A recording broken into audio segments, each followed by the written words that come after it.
While Prince is rightly remembered for his influential musical legacy, he was also famous for sometimes being temperamental, petty, and a bit of a diva. That all led to some deeply personal grudges. From rookie pop stars to longtime rivals, here are the celebrities Prince couldn't stand. A little thing like death couldn't stop Prince from sharing his views on music with the world. In October 2019, 3 years after his death, his memoir The Beautiful Ones was released. This wasn't just another straightforward rock star narrative. We're talking about Prince after all. The book incorporates his cartoons, unseen photos, and handwritten notes alongside memories from his life written in his own personal code. One particularly incendiary passage comes when Prince notes, "We need to tell music execs that they keep trying to ram Katy Perry and Ed Sheeran down our throats and we don't like it no matter how many times they play it." This takedown must have been especially painful for Perry. Back in 2009, she tweeted about how Prince and his movie Purple Rain were career inspirations for her. And in the aftermath of Prince's death in 2016, she tweeted, "And just like that, the world lost a lot of magic. Rest in peace, Prince. Thanks for giving us so much. What a way to ruin teenage dreams." Justin Timberlake's assertion that he was bringing Sexy back in 2006 convinced a lot of people. The song was #1 on the Billboard Hot 100 for 7 weeks, and it won the Grammy for Best Dance Recording. But at least one person took issue with Timberlake's claim. During a performance at an Emmys afterparty in August 2006, Prince told the crowd, "Whoever is claiming that they are bringing Sexy back, Sexy never left." Timberlake fired back at the 2007 Golden Globes by mocking Prince's height while accepting an award on his behalf. And then in February of that year, he directly called Prince out in his verse on the Timbaland song Give It To Me. Even after Prince's death, his fans had refused to let Timberlake off the hook. In 2018, they called him out for holding a listening party at Prince's estate, Paisley Park, which included alcohol, despite Prince's rules against drinking. Timberlake ultimately paid his respects, though. During a 2018 appearance on The Tonight Show, he called the late singer, quote, "the pinnacle of musicianship." The GOAT of musicians. In the 1980s, Madonna and Prince were two of the biggest pop stars in the world. The two even dated for a couple months in 1985, but afterwards they fell into a long-lasting pattern of verbal sparring. After their breakup, she reportedly screamed at him, "How dare you dump me? Don't you know who I am?" She also insulted Prince's height, his outfits, and his eating habits. They buried the hatchet long enough to record Love Song for her 1989 album Like a Prayer, and Prince also played guitar on 2 tracks. But in 1992, his competitive nature pushed him to top Madonna's $60 million record deal with their shared label Warner Brothers. He won that round, signing a contract worth an estimated $100 million, although he later fell out with the label in spectacular fashion. This feud ultimately mostly settled into run-of-the-mill bickering. In 2016, Prince's backup dancer Kat Glover revealed to GQ that Prince tried to persuade Madonna to star in his 1990 movie Graffiti Bridge, but that ultimately didn't work out because he couldn't deal with her. One meeting derailed into insulting each other's shoes. As Glover put it, "This is what happens when you get 2 big egos in one room. It was jokey and serious. They're the same way." Most people have said something they'd like to take back, but most of us didn't say it to one of the most talented musicians in the world. Pink, however, does have that dubious honor. She and Prince met backstage in the late 90s when she was 19 and had just signed a record deal. Living up to her bold image, the rookie singer asked the legend to collaborate with her. Prince responded by asking if she owned her own masters, which are the original copies of an artist's songs. He spent the early 90s campaigning to get his back from Warner Brothers, and they finally gave him the chance under a new deal that he signed in 2014. When Pink said no, he told her to come back when she did own them. Not one to take a slight lying down, she told him that he was, quote, "a rude." However, she later realized that he was trying to teach her a lesson.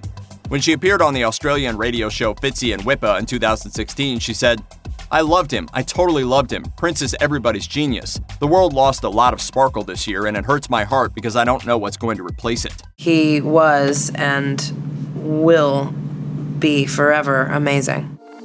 Despite how the saying goes, Prince did not consider imitation to be the sincerest form of flattery, as he was famously against other artists covering his songs. In a 2013 interview with Billboard, he specifically called out Maroon 5's cover of Kiss, which was included on a deluxe version of the band's 2012 album Overexposed. According to Prince, "Why do we need to hear another cover of a song someone else did? Art is about building a new foundation, not just laying something on top of what's already there." In deference to musical royalty, Maroon 5 removed the song from iTunes and Spotify. Frontman Adam Levine didn't take the bar personally. In 2017, he explained to Howard Stern that he'd met Prince years before the Kiss spat.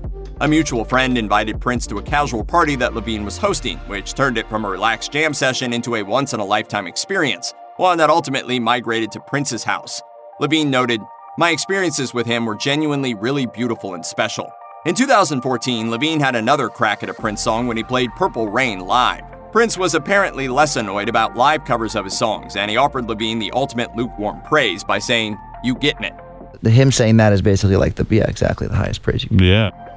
Flaming Lips frontman Wayne Coyne saw the funny side of being rejected by Prince. His band's encounter with the Prickly Purple One happened at the 2006 Brit Awards. Prince was scheduled to perform a set of 4 songs while reuniting with former Revolution bandmates Wendy and Lisa and Purple Rain singer Sheila E. The Flaming Lips were hanging around when Prince and his 2 security guards arrived and went to his dressing room.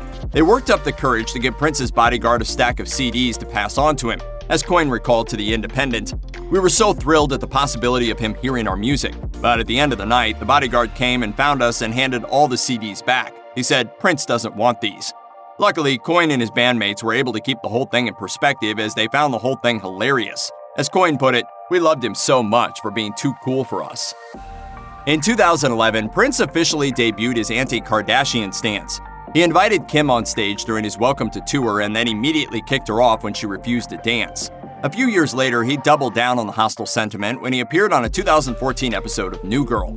The episode featured a party at Prince's house where Jess, as played by Zooey Deschanel, gets some love advice, pancakes, and a makeover from the singer.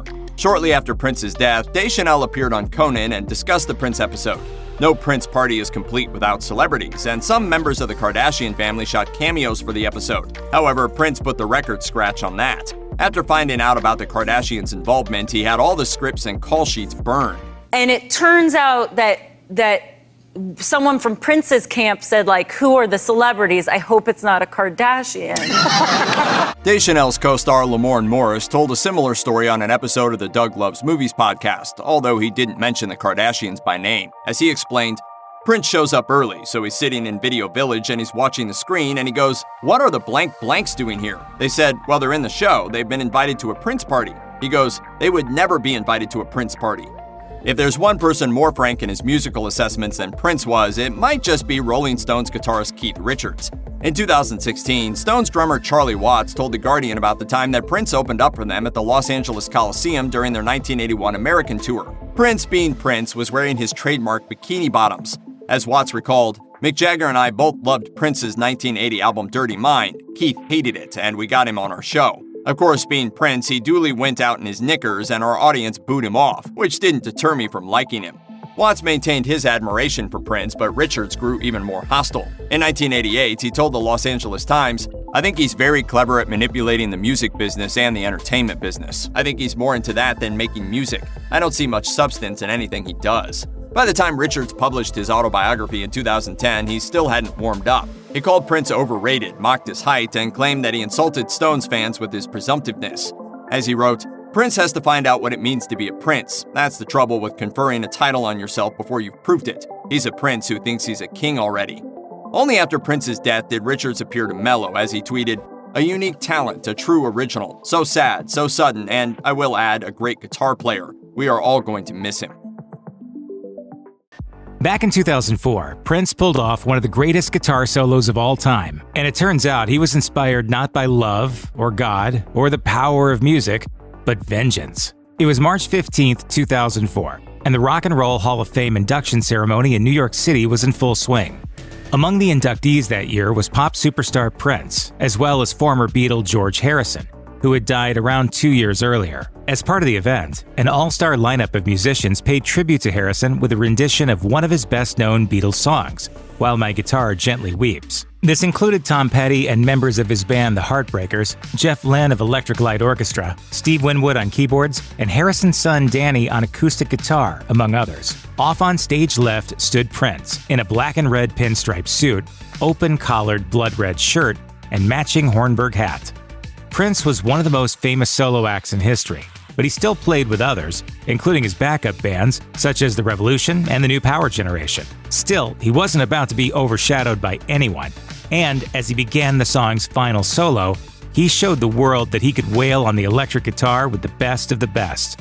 Notably, Rolling Stone magazine had, in a glaring omission, failed to include him in its list of the 100 greatest guitarists the previous year. And it seems that Prince might have been letting the editors of that magazine know just how badly they'd messed up by not including him. Born Prince Rogers Nelson in 1958, Prince was a musical prodigy who taught himself how to play the guitar, among other instruments. Learned Early on, this was what I wanted to do. Maybe about 12 years old, I knew that this is what I'd want to do the rest of my life. His early albums were more squarely focused on a layered synthesizer sound, but by the early 1980s, he had begun to incorporate more rock guitar into his work. His 1984 album Purple Rain is awash in his iconic wailing guitar sound, which was later compared to that of Jimi Hendrix, although Prince denied any connection. He told Rolling Stone in 1985, "It's only because he's black. That's really the only thing we have in common. He plays different guitar than I do." Prince suggested that his own playing was closer to Carlos Santana's style, which he also called prettier. In 2003, Rolling Stone released its list of the 100 greatest guitarists of all time, which included Hendrix, Santana, even George Harrison. But Prince was nowhere to be found. Over the years, Prince had been known to hold grudges with a long list of celebrities, and it's not too far-fetched to assume he felt some rancor for this snub from Rolling Stone. The next year, Prince got his shot at payback against the magazine and Jan Wenner, who co-founded both the publication and the Rock and Roll Hall of Fame. Joel Gallen, who produced and directed the Rock and Roll Hall of Fame ceremony, had wanted Prince to participate in the George Harrison tribute from the get-go. And although Harrison's widow, Olivia, initially only wanted musicians who'd known her husband to be involved, Gallen got his way. But during the one rehearsal that took place, Mark Mann, Jeff Lynne's guitarist, played the iconic solo in the middle of While My Guitar Gently Weeps that Eric Clapton had performed in the original Beatles song. Mann edged Prince out of all the solos during the rehearsal, in fact, leading Gallen to discuss the situation with Prince.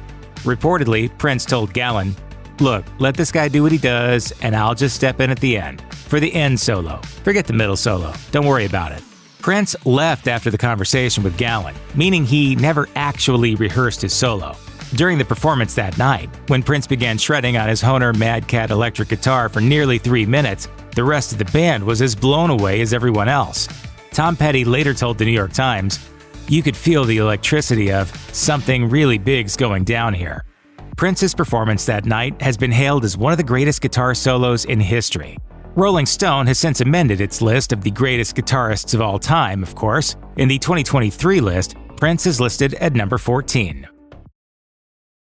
Few artists, musical or otherwise, ever reach the status of a genuine superstar. Fewer still are able to define an era as definitively as Prince defined the 80s and 90s, when his music ruled the airwaves. Born Prince Rogers Nelson on June 7, 1958 in Minneapolis, Minnesota, Prince entered this world with music coursing through his blood. His father, John Nelson, was a well-known jazz musician in the Minneapolis area who went by the stage name of Prince Rogers. His mother, Mattie Shaw, was a jazz singer who happened to sing in John Nelson's band. Unsurprisingly, the young Prince was a bit of a wonder kid, one who taught himself how to play the guitar, drums, and the piano at a very early age. Despite childhood struggles with epilepsy, bullying, and an often contentious home environment, Prince found safety in his neighbor's home and comfort in music. By 1978, at the tender age of 20, he had signed his first record deal with Warner Brothers Records. For years, Prince used medication to manage chronic pain. In fact, Manuela Testolini, who was married to Prince from 2001 to 2005, told authorities investigating Prince's death that the musician had been, quote, using narcotic pain pills during their marriage to manage his pain.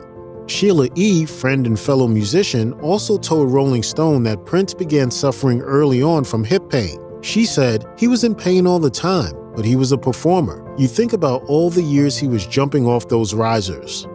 By 2010, the hip pain had become too excruciating for the entertainer to bear, so he underwent hip replacement surgery to help alleviate his condition. To manage the pain caused by the surgery, Prince was prescribed Percocet. And while it's difficult to ascertain what other prescription drugs Prince was taking at the time, it was clear to many of his friends and colleagues that the singer was developing a problem. After playing 2 shows on the night of April 14, 2016, Prince and his latest protege, Judith Hill, boarded a private jet, heading back home to Minneapolis. Longtime friend Kirk Johnson then joined the pair on the flight to Paisley Park. At 1:17 a.m. on Friday, April 15th, the private jet made an emergency landing at the Quad City International Airport located in Illinois. Hill later recalled that she had been talking to Prince when he passed out. Both she and Johnson attempted to rouse the singer, but he was totally unresponsive. The flight crew took emergency measures, descending 45,000 feet in 17 minutes to land in Moline. Paramedics arriving on the scene gave Prince a dose of Narcan after confirming the singer had pills in his carry-on. Used in opioid drug overdoses, Narcan counters the effects of opioids by blocking the brain's receptors and reversing the overdose. The shot worked, and Prince was taken to Trinity Medical Center, but he refused further testing. He later released a statement blaming the whole incident on a bad case of the flu. And then tragedy struck. And we are coming on the air right now with the breaking news that the pioneering musician Prince has died at the age of 57. On April 21, 2016, Prince was found unconscious in his home, Paisley Park. By the time the medics had arrived, it was too late. Prince Nelson Rogers was declared dead at 10:07 a.m. In 2018, after an extensive investigation into his death, the toxicology report performed during Prince's autopsy revealed exceedingly high levels of fentanyl, a synthetic drug that can be 50 to 100 times more powerful than morphine. According to investigators, the singer had levels of fentanyl in his liver as high as 450 micrograms per kilogram. In the wake of Prince's death, experts pointed out that a mere 69 micrograms per kilogram of fentanyl in the liver can prove fatal. Just where Prince got that illegal fentanyl remains an open question. Early on, investigators zeroed in on Kirk Johnson. However, according to Mark Metz, the Carver County attorney in charge of the investigation, investigators concluded that no one could be legally held responsible for the entertainer's death, as there was insufficient evidence to charge anyone with a crime.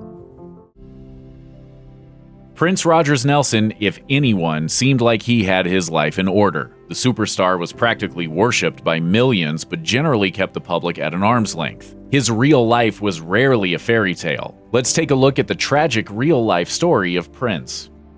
Even if you're not particularly familiar with Prince's music, there's a decent chance that you've heard about his many contractual controversies with an assortment of record companies. The Guardian reported that Warner Music signed Prince in 1977 when he was 18 years old and allowed him to mature over multiple albums. Things exploded for Prince with MTV and his top 10 hit 1999. He later set up Paisley Park Records, which operated jointly with Warner until the early 90s when things started to get ugly. From 1993 to 1996, disputes over money and musical output caused Prince to rebel against Warner and change his name to the artist formerly known as Prince symbol. He then released a series of sometimes subpar albums in order to get out of his Warner contract, but new record companies failed to bring him long-term satisfaction.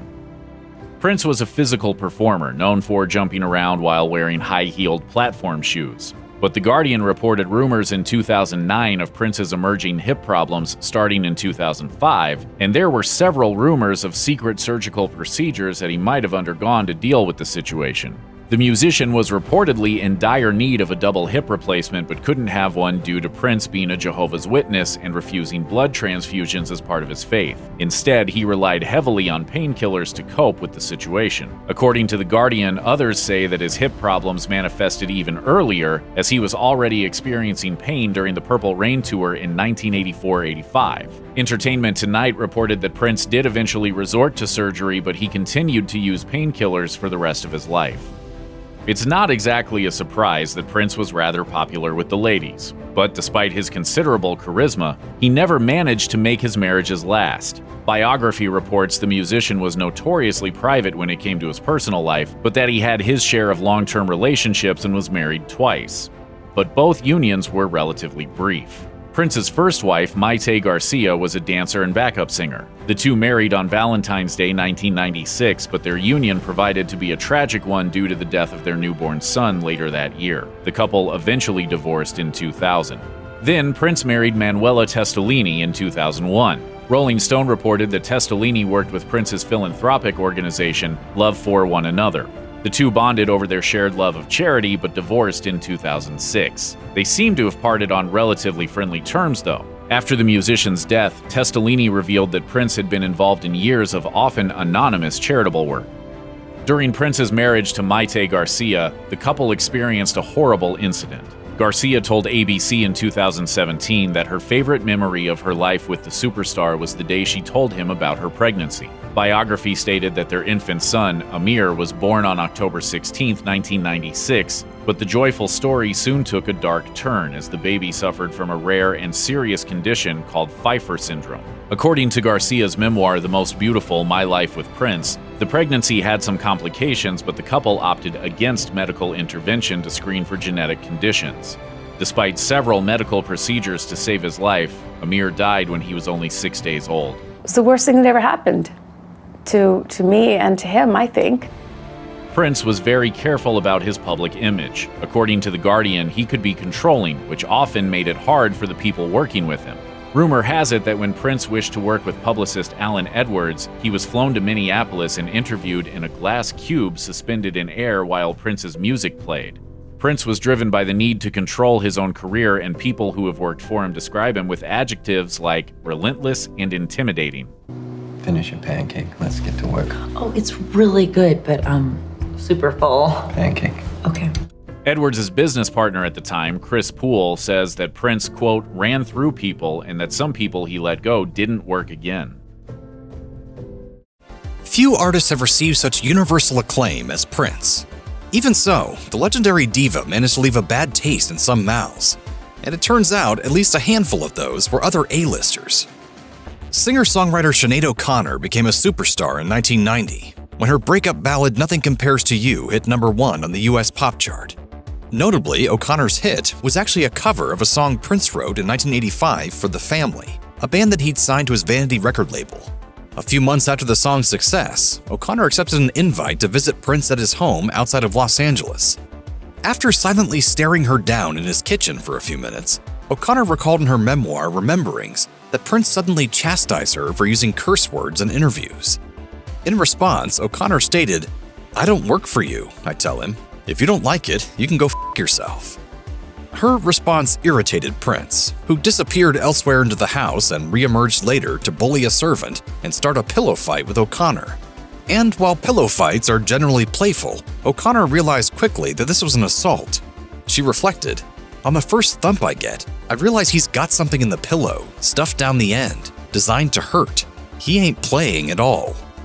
O'Connor then demanded to be driven home. Speaking to the New York Times about the altercation, she later reflected, "You've got to be crazy to be a musician, but there's a difference between being crazy and being a violent abuser of women." Did you ever see or hear from him again? No, I didn't. Prince's first major live performing experience came as the opening act for Rick James on his early 1980 club tour. Selected as a hot up-and-coming act to counter the slumping James, Prince proved to be a bigger draw, earning bigger responses from crowds than the headliner did. James and Prince quickly grew to resent one another, as musician Bootsy Collins noted in the documentary The Sound and Fury of Rick James. They would pull plugs on each other, and get ready to go to blows. However, their conflict wasn't just the result of this performance-induced rivalry. According to R&B star Tina Marie, James swiped Prince's synthesizers and used the instruments and their program sequences on the 1981 album Street Songs, then returned them with a thank you note. Prince then lured away Denise Matthews, a romantic interest of James's, for his girl group Vanity 6. James also went off on Prince to Rolling Stone, saying, "I can't believe people are gullible enough to buy Prince's jive records. He's a mentally disturbed young man. He's out to lunch. You can't take his music seriously." In 1983, James tore into Prince once more, this time focusing on his persona and racial identity, telling Blues and Soul, "He doesn't want to be black. My job is to keep reality over this little science fiction creep. And if he doesn't like what I'm saying, he can kiss my ass." As the founder and sole permanent member of Nine Inch Nails, industrial rock musician Trent Reznor is a lot like Prince. Both could play a lot of different instruments, and they executed a clear, singular vision of their work in the recording studio. Reznor was once a huge fan of Prince. Sadly, the pair met in the early 1990s, when Prince was going by an unpronounceable symbol rather than his artist's name. Reznor spoke about the meeting with Select magazine, saying, "I was in this studio and I heard Prince was coming in. There was a time when I thought he was awesome, but what a creep." In advance of the visit, Reznor received a rundown of stipulations for when interacting with the star.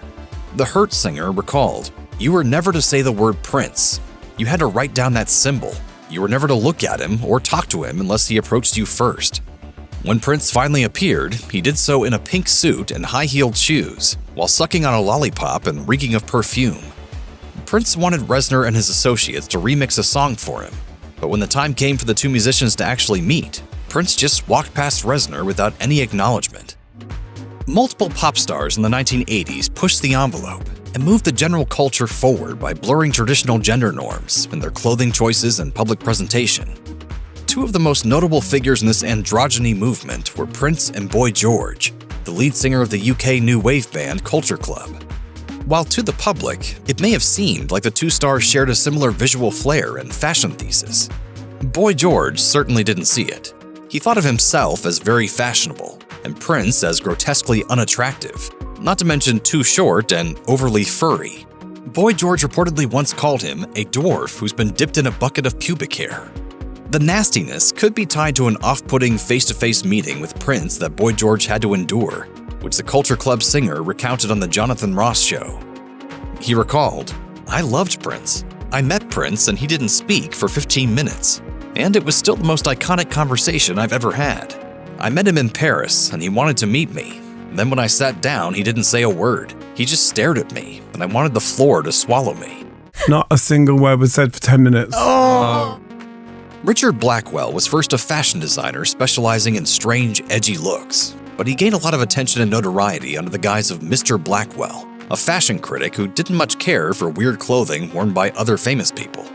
Each year, from 1960 until shortly before his death in 2008, he'd release a heavily distributed worst dressed list, with which he'd colorfully eviscerate celebrities he found to be sartorially challenged.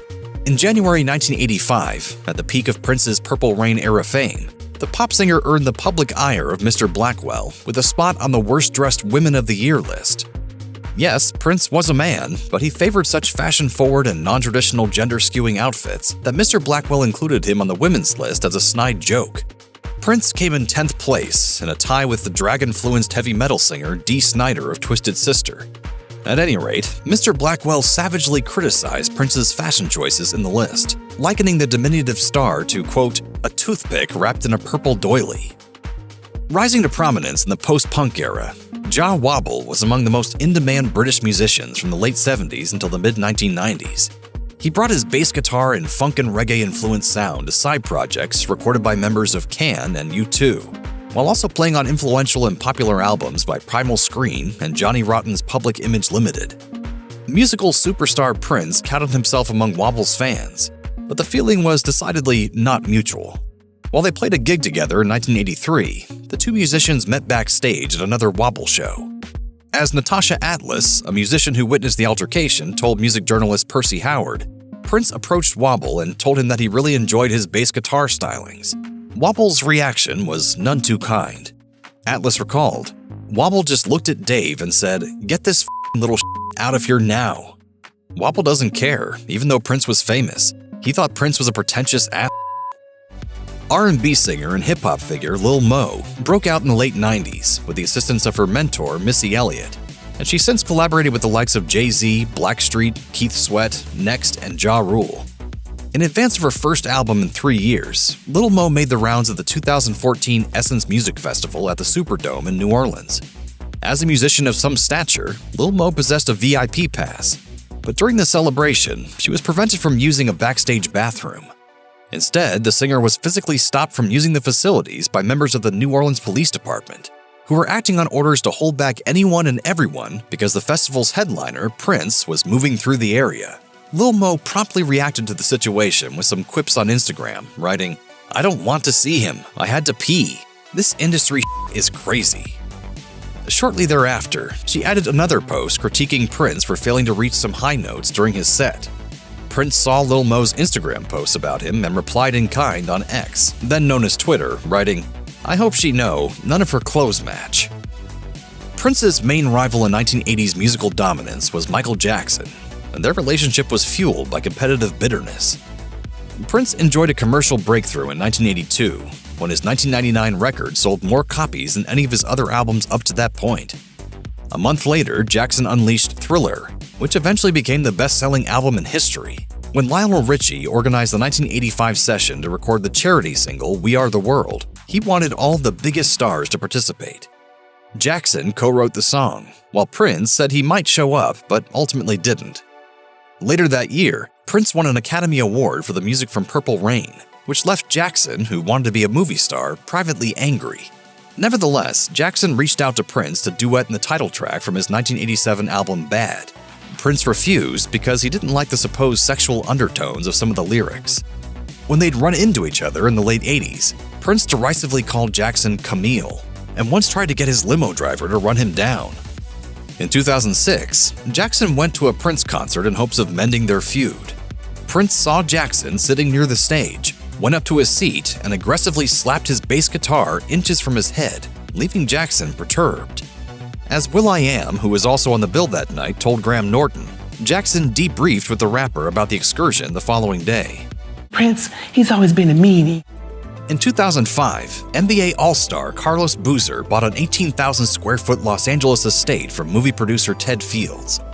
Because he was playing for the Utah Jazz at the time, Boozer couldn't live in the mansion full-time, and to earn back some of the money he dropped, he agreed to rent it at a rate of $95,000 per month to a tenant who asked to remain anonymous. Sometime later, Boozer learned that the mysterious stranger living in his home was Prince, something he would have instantly assumed when he paid a visit to his house and discovered that the musician had extensively renovated the place without permission from his landlord. Among other changes, Prince replaced the carpets with purple ones, converted a bedroom into a private hair salon, and turned a weight room into a dance studio. In response, Boozer threatened to sue, but when Prince received the paperwork, he jumped into action to avoid the costly legal proceedings. Do you really want to sue Prince? Nobody really wants to sue Prince.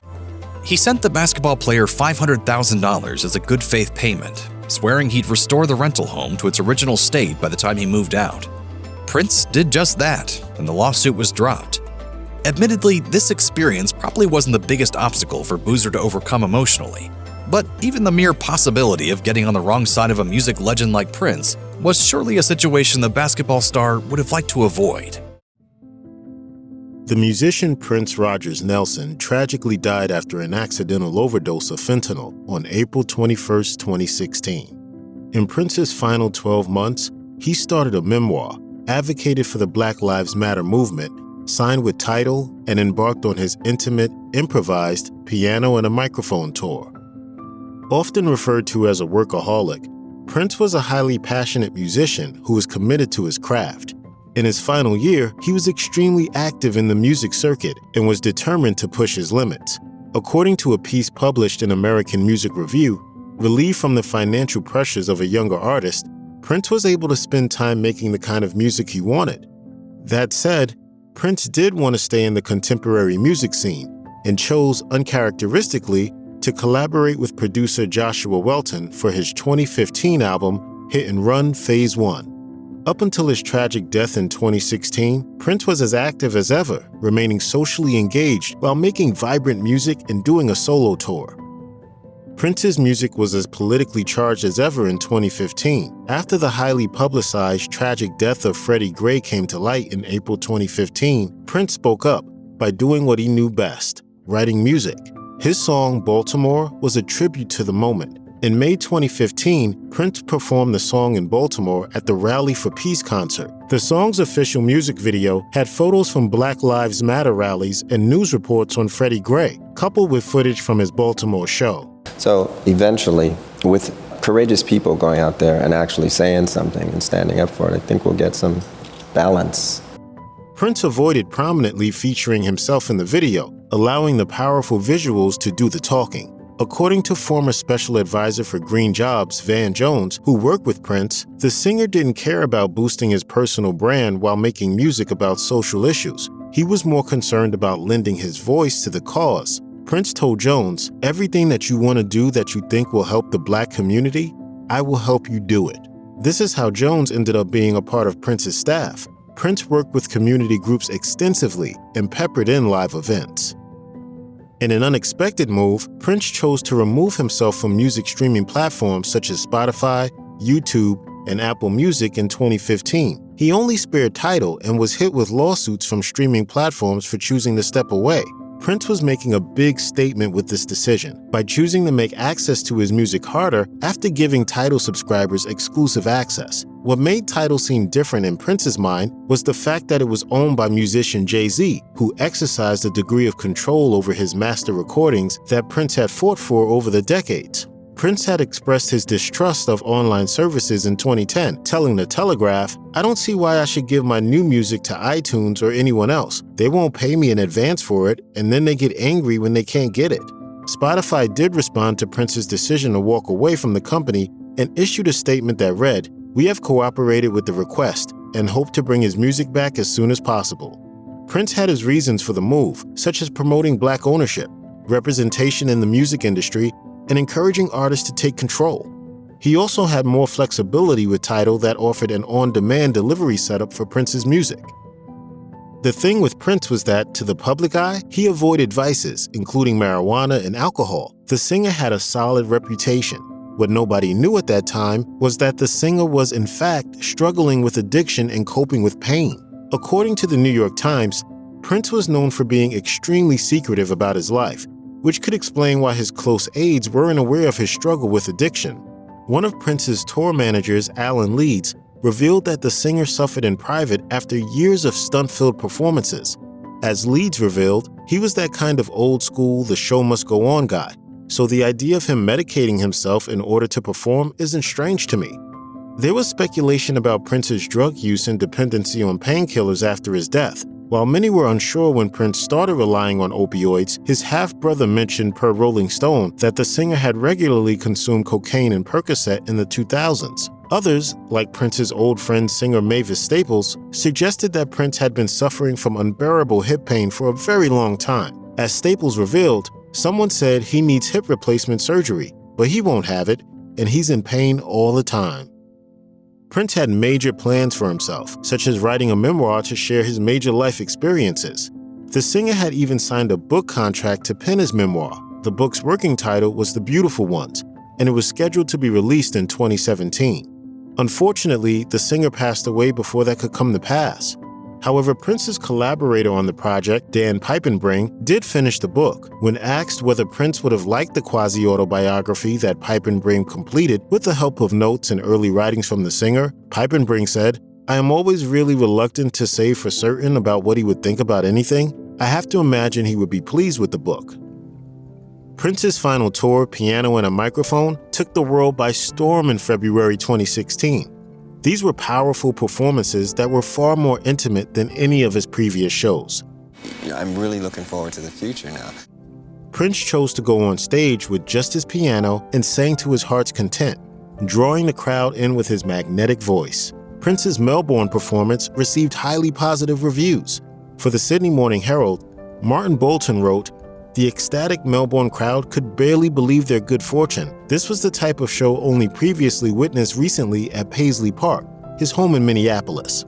The tour's description read, "For those blessed enough to attend, everything about these exclusive performances has been carefully considered to deliver special, once-in-a-lifetime experiences. Those who were in attendance were treated to rare interpretations of Prince's most popular songs, coupled with B-sides that had hardly ever been witnessed live in the past." After finishing a series of these performances, Prince was on his private plane on the way back home when something unprecedented happened on April 15, 2016. The singer had overdosed and his life was in danger. The plane that was heading to Minneapolis asked for permission to initiate an emergency landing, stating that the passenger on board had collapsed and wasn't responding. As soon as the flight landed, one of Prince's bodyguards quickly carried him as emergency attendants got to work and administered a shot of Narcan to the unconscious star. The shot given to the singer blocked the opiates he'd taken and made him experience withdrawal symptoms. Prince was taken to a nearby hospital, but the visit didn't last long. Prince was said to have boarded a flight to Minneapolis just 10 hours after being hospitalized. A story by the New York Times revealed that he had possibly overdosed on Percocet, something he could have taken to combat pain. The incident terrified some of his friends who inquired about his well-being. He told his close aides that he was doing fine and there was nothing to be alarmed about. Prince staunchly maintained a spotless public persona. As a Jehovah's Witness, Prince didn't even touch alcohol or meat and wasn't publicly associated with drug use.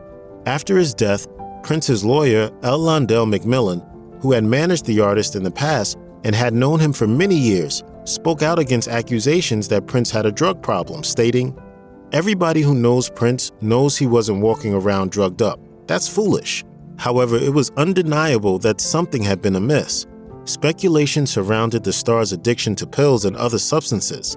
McMillan shot back that the singer was health conscious and a staunch vegan. McMillan added that he had a word with the musician in April and he was in good spirits. However, it was ultimately revealed that Prince's team had, in fact, asked the specialist doctor, Dr. Howard Kornfeld, for support mere days before his passing. Kornfeld was known to have helped his patients battle addiction to painkillers. After his mid-flight scare, Prince didn't take very long to get back on his feet. The singer in fact wrote on Twitter to comfort his fans and put them at ease with a simple note that said he was, quote, transformed. His spokespeople also issued statements saying that Prince had simply experienced a bad bout of flu. According to The Guardian, the singer was pretty active in the next few days.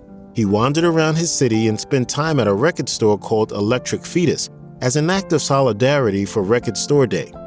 Bob Fuchs, who was in charge of the store, said later, "He was dressed really nice. I wouldn't have guessed anything was wrong." Prince purchased several albums in a few minutes before leaving. He also rode a bicycle later that day near his estate. A local resident spotted him and took photos of the star. She posted them on a social platform, and her friends asked about his health. She responded with the quote, "Well, clearly he was feeling better."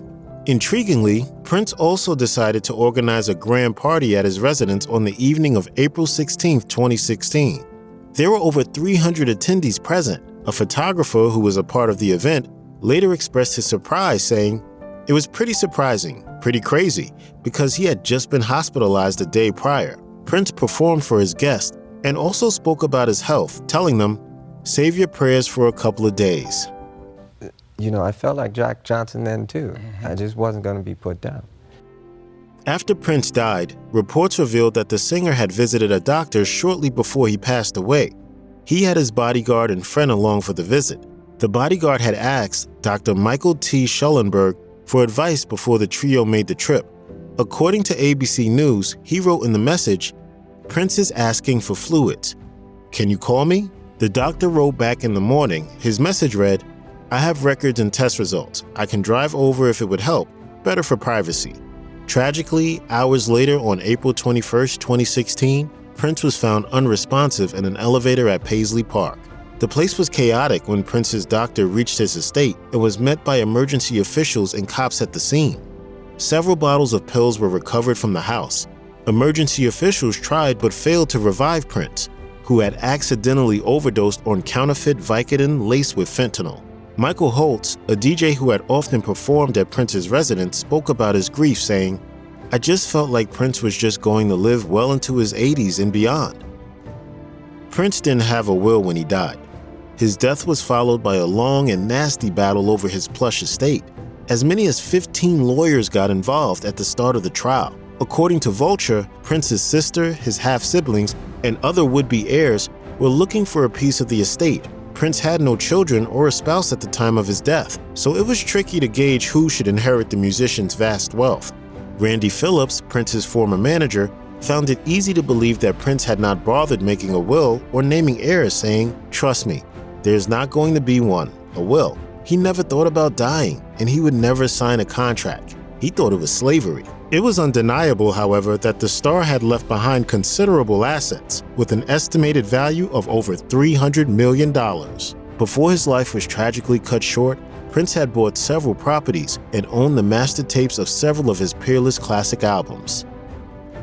When you're a celebrity as big as Prince, it can be hard to keep a secret. The famously private rock star wasn't able to keep all of his personal information to himself after his untimely death. Prince released a whopping 39 studio albums during his lifetime, but they make up just a fraction of the music he created during his long and successful career.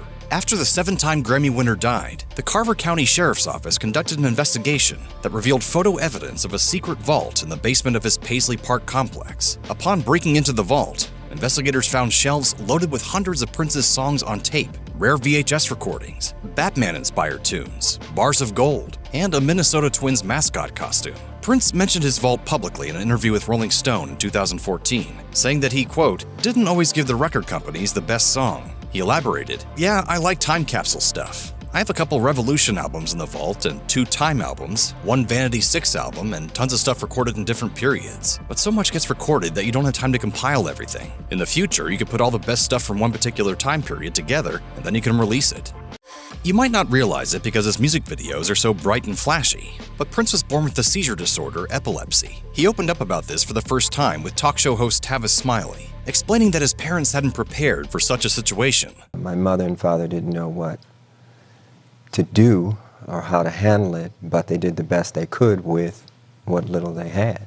Prince also explained that his condition helped him create his vibrant brand as a performer. He continued, "From that point on, I've been having to deal with a lot of things, getting teased a lot in school. You know, early in my career, I tried to compensate for that by being as flashy as I could, and as noisy as I could." Prince even mentioned the impact his diagnosis had on him in a song called The Sacrifice of Victor, in which he describes a boy who was epileptic till the age of 7.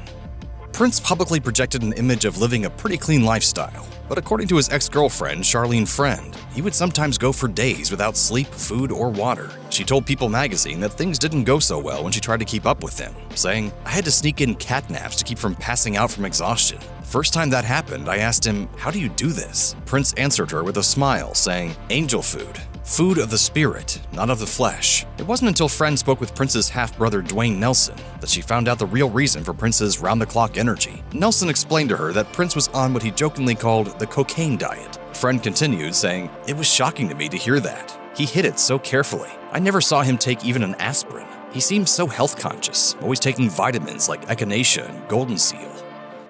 Prince was a known Jehovah's Witness, and he often spent time with his local congregation. Like many members of the religion, he spent some of his free time knocking on doors, proselytizing his faith. In 2003, a Jewish couple in Eden Prairie, Minnesota, ended up inviting Prince into their home after he randomly showed up on their doorstep. Prince tried to convert them to Jehovah's Witnesses, but was unsuccessful after speaking to them for 25 minutes. The wife, Rochelle, recalled saying, "You know what? You've walked into a Jewish household, and this is not something I'm interested in." Prince didn't give up, though, and he left them a pamphlet before presumably moving on to the next home. Another woman in St. Louis Park, Minnesota, claimed that Prince showed up at her door and introduced himself as Brother Nelson. When she asked him if anyone had ever told him that he looked like the iconic musician, he replied, "It has been said." The house from Prince's debut film, Purple Rain, is an iconic landmark and an astounding piece of history for fans of the artist's life and work. Over the years, many fans and collectors dreamed of purchasing it, and just 8 months before Prince died, that dream became a possibility. However, there was only one person who was ever going to secure ownership of the building, and it wasn't one of Prince's admirers. As reported by the Star Tribune, a woman from MPG Music Publishing made an anonymous call to the home's selling agent, offering to buy the house right away. The agent found that hard to believe, but still decided to follow up with the woman by giving her instructions on how to finalize the deal. Hours later, the deal was finalized with an offer of $117,000. It was only later that the selling agent found out that the buyer was Prince himself. Even though interior shots from the film were filmed at another location, the exterior of the home remains a part of film and music history. One of the most surprising hidden treasures uncovered by Prince's fans is the sheer amount of charities and organizations that he supported. The reason the world hadn't learned about the artist's philanthropy earlier was simply because he never wanted anyone to know about it. Prince worked with environmentalist and human rights activist Van Jones and supported his organizations Green for All and Yes We Code to help kids succeed in lower-class areas. In an interview with Rolling Stone, Jones explained how their friendship began, which of course was in the strangest way possible. After receiving a $50,000 donation with no name attached to it, Jones returned it, but the money was sent back again. Later, Jones received a mysterious call from a representative for the donor, who stated, "I cannot tell you who the money is coming from, but his favorite color is purple." Jones immediately guessed from the description that it was Prince, and that led to their eventual friendship. And half the time, more than half the time, 95% of the time, people had no idea where the help was coming from. Prince wasn't shy when it came to sending large sums of money. He once used $200,000 to turn an old nursing home in Minnesota into a charter school called Harvest Prep and Seed Academy. He also donated to organizations including PETA, Urban Farming, and the Jazz Foundation of America, along with plenty of others. According to activist Toki Wright, when Prince gave, he had only one request: just don't say anything about it.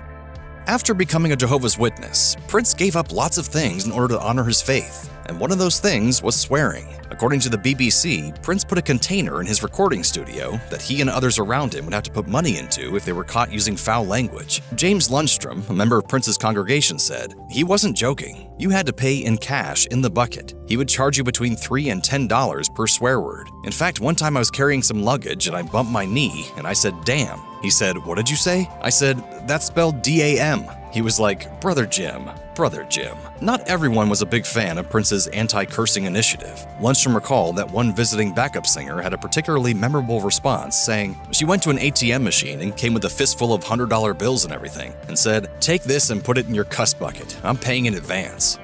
Prince is a man of many names, from his birth name of Prince Rogers Nelson to the unpronounceable symbol he changed it to as a result of a contract dispute. However, there were some he used that he didn't want the public to know about during his lifetime. According to the BBC, one of Prince's many pseudonyms was Peter Bravestrong, a name he used when traveling to protect his identity. That wasn't the only one, as he also gave the monikers Jamie Starr, Alexander Nevermind, and Joey Coco in certain situations. Prince was also very secretive when it came to speaking on the phone, preferring to never use a cell phone after his own was hacked. If he had to, he would often try to disguise his voice. Misty Copeland, one of Prince's dancers, told GQ, "He never called from a number you'd recognize, so you'd never know it was going to be him. Loved to speak in different accents, British and French, everything. Sometimes I'd be, 'Who is this?' It would go on for a while, and then finally he'd laugh and it would be him."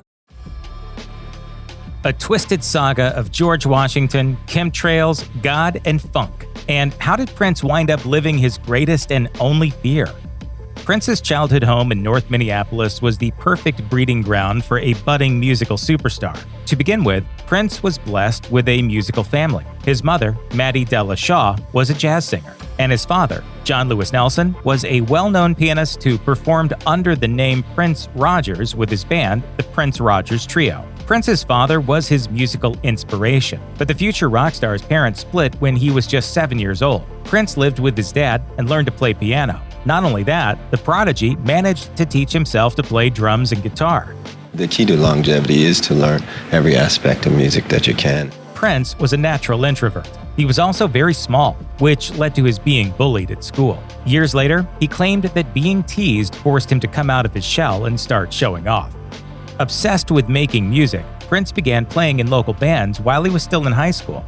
This is Lincoln Junior High School. This is pretty much where the whole Minneapolis sound started. It wasn't long before the music industry began to take notice. Prince signed with Warner Brothers Records while he was still a teenager and quickly set about making his mark. He released a new studio album every year from 1978 until 1982, but the young musician was determined not to let himself be pigeonholed. He could have easily leaned into his identity as a black artist making music for a black audience, but Prince chose to remain ambiguous about his racial background. He embraced fluidity in all aspects of his life, and stated as much in his 1981 hit single, Controversy. Prince's mixing of religious and profane imagery was another conscious creative choice that attracted the attention of audiences and critics. He was able to mix the blessing of life, of God, and yet, the marriage of sex and passion. So, academic Ben Greenman wrote in his 2017 book, Dig If You Will, to Picture, Funk, Sex, God, and Genius in the Music of Prince, his process was to isolate two theoretically opposed aspects of a person: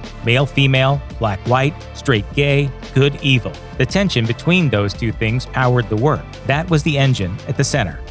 Prince's early commercial successes were humble. His debut studio album, For You, landed on the Billboard 200 at number 163, but the single Soft and Wet barely cracked the Hot 100 at number 93.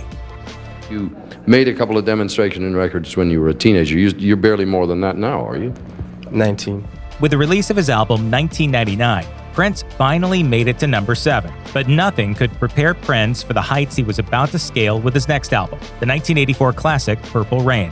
Purple Rain was a monster. Between August of '84 and January of '85, the album spent a jaw-dropping 24 weeks at the very top of the Billboard chart. At the same time, Purple Rain the movie, starring Prince in the lead role, and the album's lead single, When Doves Cry, both hit number 1. As a result, Prince became a pop culture force. The Purple Rain album was eventually certified a mind-boggling 13 times platinum. It remains one of the best-selling albums of all time and is considered a defining cultural artifact of the 1980s. Prince was known for his eccentric public persona. But when he was out of the public eye, he spent a great deal of his time alone and was protective of his privacy. After signing his first record contract, the Purple One bought property just outside his native Minneapolis. He dubbed his new home the Kiowa Trail Home Studio and painted the outside purple. That house was where he recorded some of his best-loved albums, from 1981's Controversy to 1987's Sign of the Times. But it was Prince's next Minneapolis residence that would become his utopia, a $10 million compound and recording studio measuring some 65,000 square feet. Prince first envisioned the paradise, Paisley Park, on a 1984 song of the same name. The complex was completed 3 years later. Prince was incredibly prolific as a result of his finally having the peace he'd searched for as a child. In his memoir, he describes it as a quiet space where I could hear myself think and create. Originally open to outside artists, within a decade, Prince made the compound his private residence, where he could record endlessly to his heart's content. In 1993, Prince released a statement telling the world that he was no longer going by his stage name, but by a single unpronounceable symbol combining, among other things, the common symbols representing man and woman. The sign would later become known as the love symbol. I find quite interesting, some people now call me sir.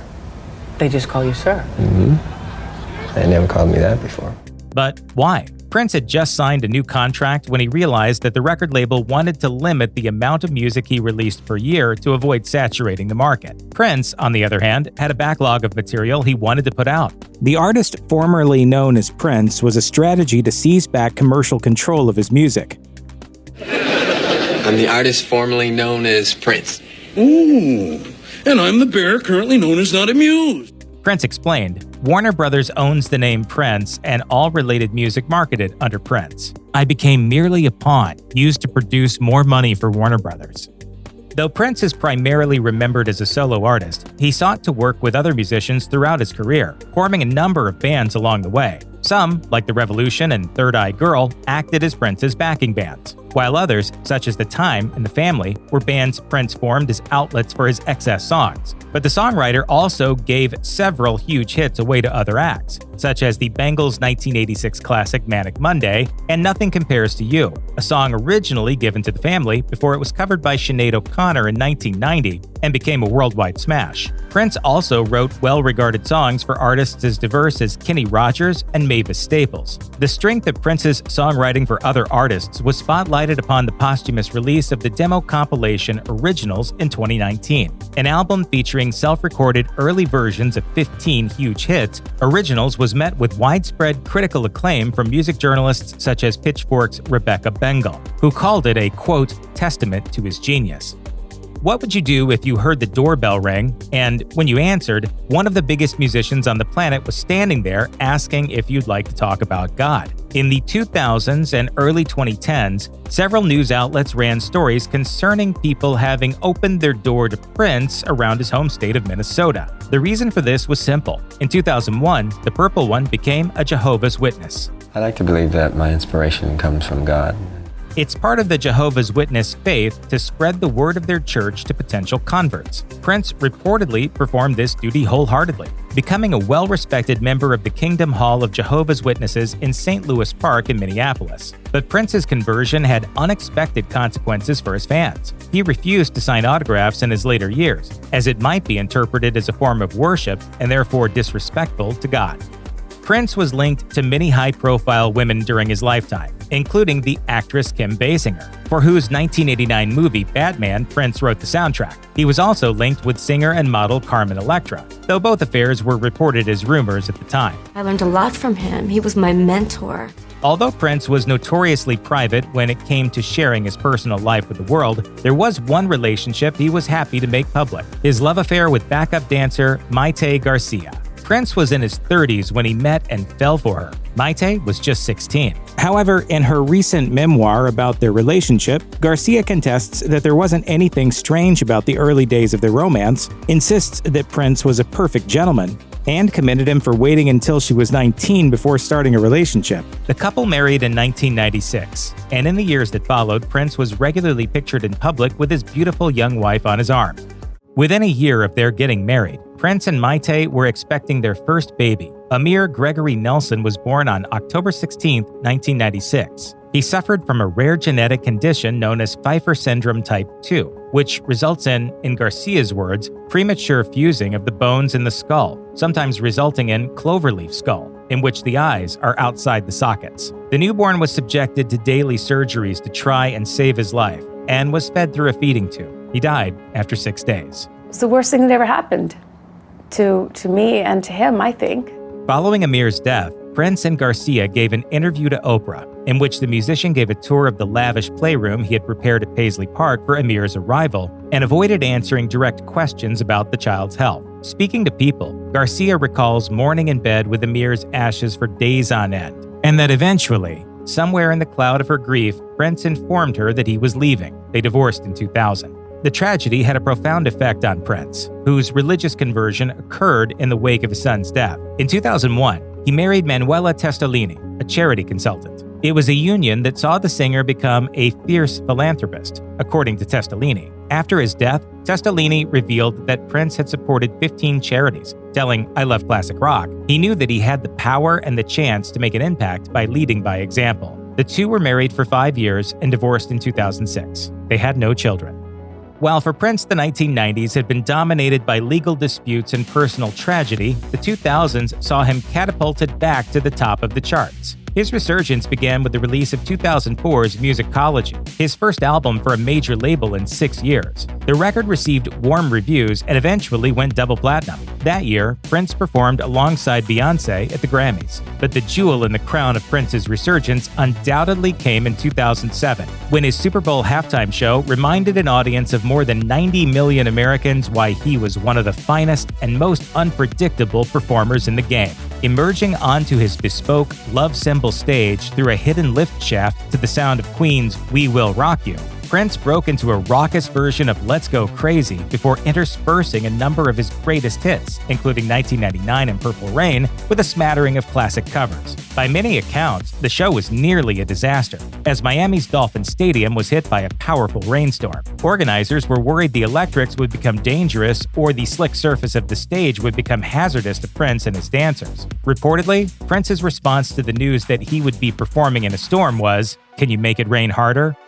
In addition to his devout religious beliefs, Prince also harbored some controversial ideas about the world at large. In 2009, the singer admitted that he was an ardent believer of the chemtrail conspiracy theory, which claims that vapor trails left by commercial jets are actually toxic chemicals released into the air by shadowy forces to poison society. Prince explained, "When I was a kid, I used to see these trails in the sky all the time and I'd say, oh, that's cool, a jet just went over. And then you started to see a whole bunch of them, and the next you know, everybody in your neighborhood was fighting and arguing and you didn't know why." The theory has been debunked by scientists, of course. In the same interview, Prince also discussed his outrage that school children are taught that George Washington was the first president of the United States. "When I found out there were 8 presidents before George Washington, I wanted to smack somebody. Good thing he didn't. Before Washington, there only existed the ceremonial role of President of the Continental Congress." Prince heard these baseless ideas from pioneering black comedian and civil rights activist Dick Gregory,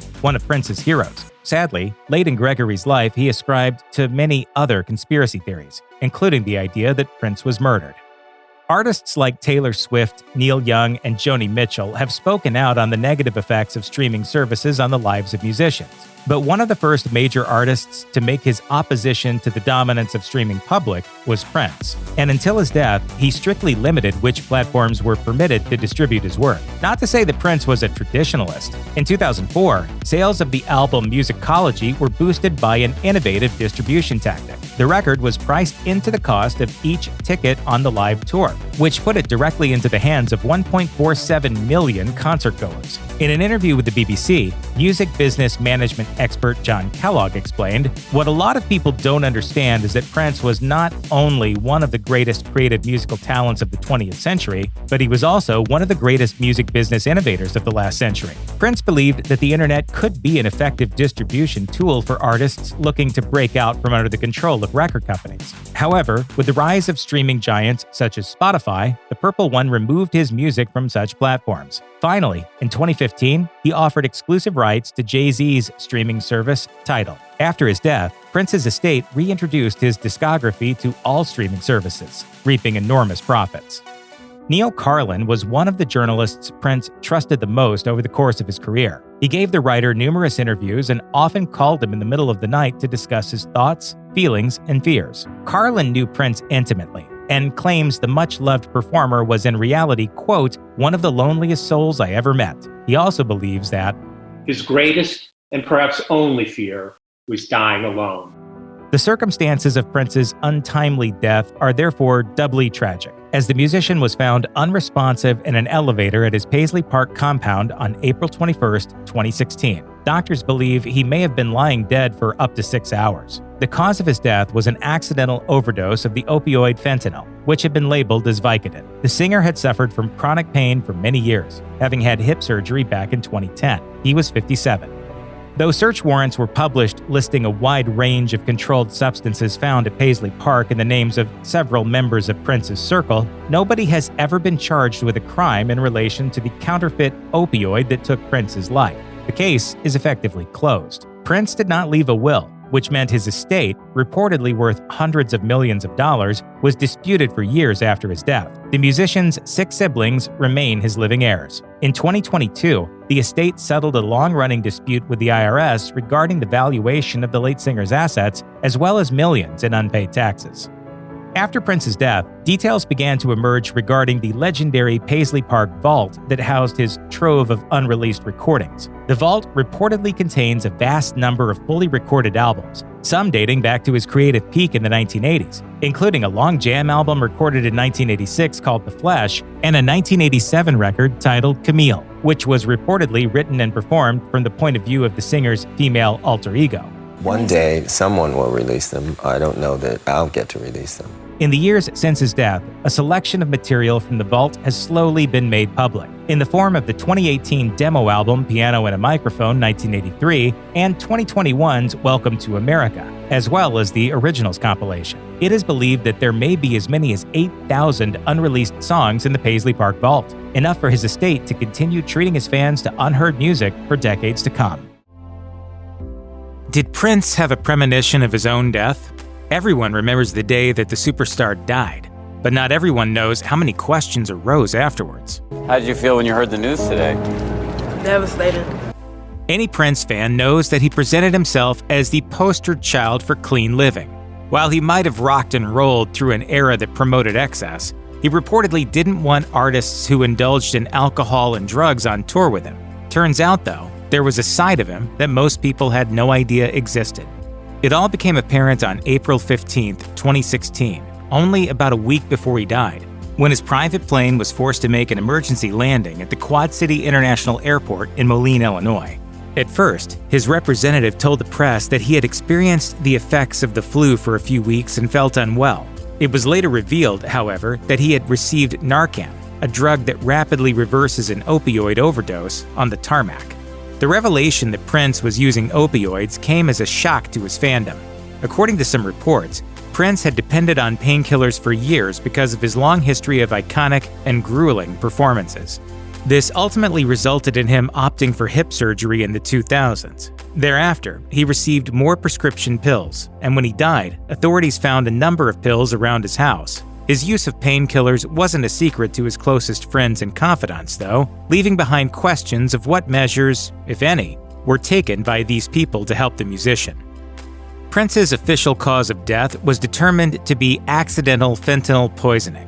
What never made sense about this is why Prince would be taking fentanyl in the first place. We now know that he took painkillers, but he never had any prescriptions for fentanyl to his name. So why did investigators find around 49 black market pills that contained the lethal substance after his death? How did he acquire it? Addiction psychiatrist Scott Bienenfeld proposed that Prince didn't even know he was taking something else to begin with. He told Rolling Stone, "The majority of my patients are pain patients, and someone gave them fentanyl as an add-on. You've taken OxyContin, now take this." Most of these musicians, trust me, don't know it's laced with fentanyl. These types of counterfeit pills are produced in other countries, then brought back into the US where they are sold for as little as $10. According to Mark Metz, an attorney for the state of Minnesota, Prince believed the pills he was taking, which were marked as Watson 853, were run-of-the-mill painkillers. So Watson 853 can be a legitimate pain reliever, similar to Vicodin. However, it was undetermined how the musician attained them. Metz said in a statement, "There is no reliable evidence showing how Prince obtained the counterfeit Vicodin containing fentanyl. The bottom line is that we simply do not have sufficient evidence to charge anyone with a crime related to Prince's death." Upon arriving at Prince's Paisley Park on April 21, 2016, medical personnel found the unresponsive musician inside an elevator. They proceeded to give him CPR in an attempt to resuscitate him, but he was pronounced dead shortly after they arrived. While this might seem like a minor detail in the grander context of what happened, music executive L.A. Reid appeared on CBS This Morning to discuss how this event chilled him because of a conversation he had with Prince beforehand. Reid mentioned Prince and the Revolution's song Let's Go Crazy from the 1984 Purple Rain record. Specifically, he focused on one particular stanza, which asks, "Are we gonna let the elevator bring us down?" Reid went on to recall, "One time when I was with him, privately, he said, 'You know what the elevator is, right? Well, the elevator is the devil.' It scared me. I don't like to talk like that, but he said that. So for me, it was like really haunting when I read that he was found in an elevator." Did Prince have some sort of premonition about his death? It's not something we'll ever know for sure, but this small anecdote will always beg the question. Despite the fact that authorities found a highly illegal substance in Prince's body and on the premises, no arrests were made in connection to this. Why? There simply wasn't enough evidence to go after anyone. Still, considering Prince's high profile and the nature of his death, it was surprising that no one was charged or implicated in this manner. I'm pretty sad. I'm trying to keep the tears back. Somebody had to have gotten these pills for him. In addition, authorities discovered that Dr. Michael T. Schulenberg allegedly prescribed a painkiller in someone else's name for Prince a week before he died. In doing so, Schulenberg went against the Controlled Substances Act, but he only faced a $30,000 civil charge. As noted by the court, this was in no way an admission of guilt. Prince's sister, Tyka Nelson, told Rolling Stone that no prosecution would bring her brother back. She said, "You can charge 20,000 people and toss them in jail. Will that bring my brother back? It's not. It didn't matter if it was a knife or a gun or fentanyl. If it doesn't bring back my brother, it didn't matter." Being a public figure or even someone with immense wealth, a will becomes crucial to deciding who inherits what and how much after someone dies. Prince, who is reported to have a fortune in the region of hundreds of millions, didn't have one. This is especially strange, considering the amount of people involved in his business and personal affairs. In the days after Prince's death, Tyka Nelson revealed that she had no knowledge of a will and filed a case to have someone appointed to the handling of her brother's estate. After this, over 700 people came forward, claiming to be somehow related to Prince and wanting a piece of the proverbial pie. Sifting through these claims and numerous opportunists, it was determined that the only official heirs would be Tyka Nelson and Prince's 5 half-siblings, Sharon Nelson, Noreen Nelson, John Nelson, Omar Baker, and Alfred Jackson. 6 years after Prince died, the court ordered for his estate to be split evenly between Prince Oat Holdings LLC and Prince Legacy LLC. If you or anyone you know needs help with addiction issues, help is available. Visit the Substance Abuse and Mental Health Services Administration website or contact SAMHSA's National Helpline at 1-800-662-HELP, 1-800-662-4357. Working for a pop icon like Prince must have been a dream job, right? Well, maybe, but there was at least one rule you'd never, ever want to break. Prince was a unique person, to say the least. Eccentric, completely over the top, and one heck of a guitar shredder. Prince is often considered one of the greatest musicians of all time. He sold more than 150 million albums worldwide, recorded a staggering 39 albums over 4 decades, won 7 Grammys, and is often treated as a straight-up god by his fans. Oh, how rude of me. I haven't given you enough time to freak out yet. You may do so now. It should come as no surprise that such an irrepressible personality had more than their fair share of quirks. For example, he owned a hair salon on his property that no one but him was allowed to use, not even his wife. His wife also wasn't allowed to call him on the phone. Additionally, he liked spaghetti paired with orange juice, followed the Jehovah's Witnesses, and for some reason, kept a garden gnome in his bedroom. Being the true Gemini that I am, you know. But none of these eccentricities compares to the no eye contact rule. This tale has resurfaced time and again over the years. It's been repeated, denounced as false, hyperbolized, lambasted for being hyperbolic, and basically everything in between. But by some accounts, it's true. These accounts claim that Prince was notoriously hard on staff and fellow musicians, even to the point of insisting that they never look him in the eyes. The story about Prince's no eye contact rule has circulated so much at this point that it's practically impossible to nail down an original source. One source, at least, is Liz Frey, a graphic designer who worked with Prince in 1992. Frey is the one who drafted Prince's love symbol that he used from 1993 to 2000, plus a circle and cross on top drawn by Prince. As Prince himself once told her, "You have to understand, this symbol is very important. The pronunciation exists on a different level of existence."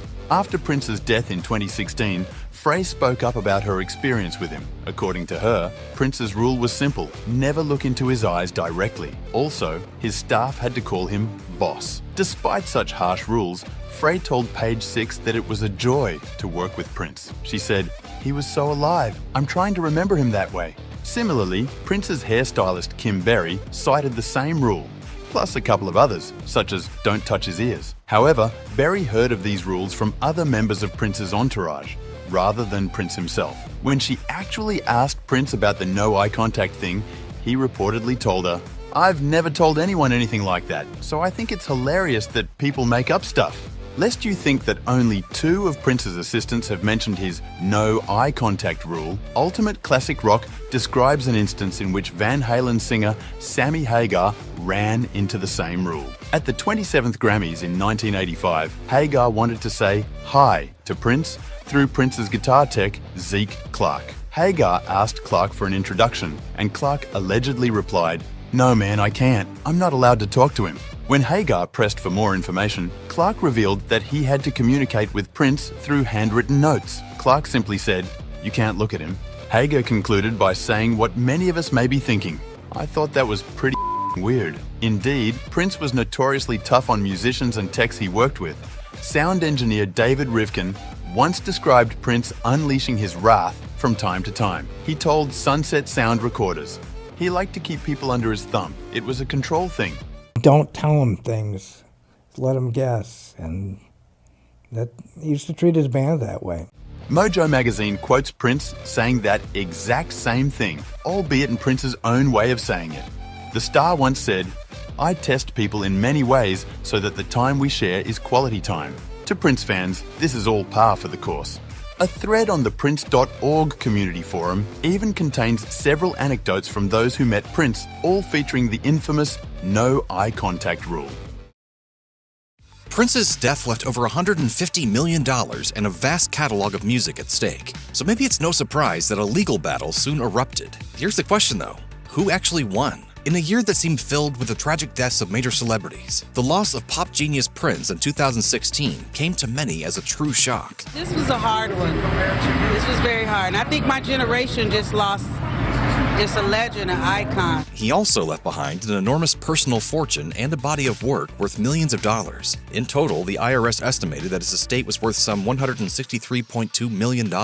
Prince had no will, however, and that put control of his fortune and his music on the line. This set the stage for what the Star Tribune later described as one of the most complicated and expensive probate cases ever to take place in Prince's home state of Minnesota. That case is now settled, and so, thanks to a number of court documents, we finally know how the singer's money was divided. After Prince's death, fans learned that his estate was to be carved up between his 6 siblings and half-siblings, and managed by the Comerica Bank and Trust. In 2021, 3 of Prince's inheritors sold their stakes to Primary Wave, a New York music publishing company that, from then on, controlled half of the estate. Since his death, several albums of new material have been released from the star's extensive private archive at his Paisley Park complex, which Forbes reports to contain more than 8,000 songs. Basically, those that retain the rights to Prince's music will enjoy a healthy revenue from unreleased material for years to come. Primary Wave, whom the Star Tribune describes as an aggressive and well-funded organization, made an offer to Prince's other siblings, but they reportedly held on to their assets, claiming, "We'll never sell out. We know the prize." Oh, how rude of me. I haven't given you enough time to freak out yet. You may do so now. As well as the acquisition of the rights to Prince's catalog, another ongoing legal wrangle concerned the valuation of Prince's estate in total, including properties such as Paisley Park itself. The administrators of Prince's estate, the Comerica Bank and Trust, originally valued it at $82.3 million. almost half of the IRS estimate. Later, the IRS fined the estate $6.4 million for what they considered an intentionally low valuation, meaning that the estate was losing value even before the dispute went to court. In response, Comerica sued the IRS and claimed the government agency had made numerous miscalculations in its assessment. The two entities thus found themselves locked in a debate over the true value of Prince's estate, including his property assets and music catalog. For example, Comerica first valued Prince's properties at $15.7 million, while the IRS made an estimate of $21.4 million. After months of wrangling, they eventually settled on a valuation of $17.7 million for the property and $156 million for the estate in total. That settlement prevented the disagreement from going to court, saving both sides potentially millions in legal fees. And the IRS also agreed to drop their penalty against Comerica. The $156 million was to be split between Prince Legacy LLC, a company made up of 3 Prince half-siblings, and Prince OAT Holdings LLC, owned by Primary Wave. Comerica Bank and Trust were awarded $3 million in the settlement to cover the cost of closing the estate. It seemed that the legal drama of the Prince estate was finally settled in August 2022, when a judge in Minnesota made the settlement between the IRS and Comerica legally binding. By then, the dispute had been dragging on for over 6 years. Sadly, however, the peace didn't last long. In January 2024, L. Londell McMillan and Charles Spicer, 2 entertainment lawyers and managers of Prince Legacy LLC, filed a lawsuit against 4 of the musician's family members. The suit claimed that inheritors and one other relative had attempted to alter the laws of the LLC and oust McMillan and Spicer, and that Prince's half-sister had attempted to sell off her share of the assets. Crucially, the lawyers had charged no fee to their client while working on behalf of the family in negotiations with Primary Wave. Instead, they received a portion of the relative's shares. They have argued that the move against them puts the estate itself at risk and may be detrimental to Prince's legacy, the protection of which is at the heart of the company. Later that month, a judge in Delaware sided with McMillan and Spicer, ruling that they will keep their roles at Prince Legacy LLC for the foreseeable future.